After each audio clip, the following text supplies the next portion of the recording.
நம்மை ஆட்கொண்டு ஆளுகை செய்கிற ஆண்டவராகிய இயேசு கிறிஸ்துவுக்கு துதியும் கனமும் உண்டாகட்டும். இந்த நாள் ஜெபிக்க வேண்டிய வேத வசனம் ஏசாயா 1:23. உன் பிரபுக்கள் முரடரும் திருடரின் தோழருமாய் இருக்கிறார்கள். அவர்களில் ஒவ்வொருவனும் பரிதானத்தை விரும்பி கைக்கூலியை நாடி திரிகிறான். திக்கற்ற பிள்ளையின் நியாயத்தை விசாரியார்கள். விதவையின் வழக்கு அவர்களிடத்தில் ஏறுகிறதில்லை. துதிப்பதற்கு நீதிமொழிகள் 29:2. நீதிமான்கள் பெருகினால் ஜனங்கள் மகிழ்வார்கள். நம்மை ஆளுகிற தலைவர்களுக்காகவும் அதிகாரிகளுக்காகவும் நாம ஜெபிக்கணும்னு சொல்லி கர்த்தர் நமக்கு வேதத்துல கற்றுக் கொடுத்திருக்கிறார்.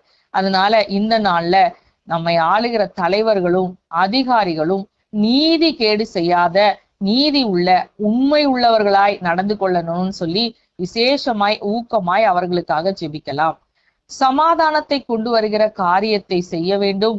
நீதி நியாயமான நல்ல காரியங்களை மாத்திரம் நம்முடைய அதிகாரிகளும் தலைவர்களும் செயல்படுத்த வேண்டும் என்று சொல்லி ஊக்கமா இந்த நாள்ல ஜெபிக்கலாம்.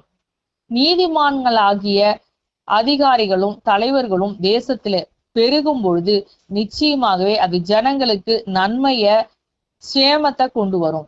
ஜனங்கள் அது நிமித்தமாய் மகிழ்ந்து களி கூறுவார்கள். நீதி செய்கிற நல்ல அதிகாரிகளை நமக்கு தேவன் தருவார்னு விசுவாசத்தோடு இன்றைக்கு அவரை நன்றியோடு துதிக்கலாம்.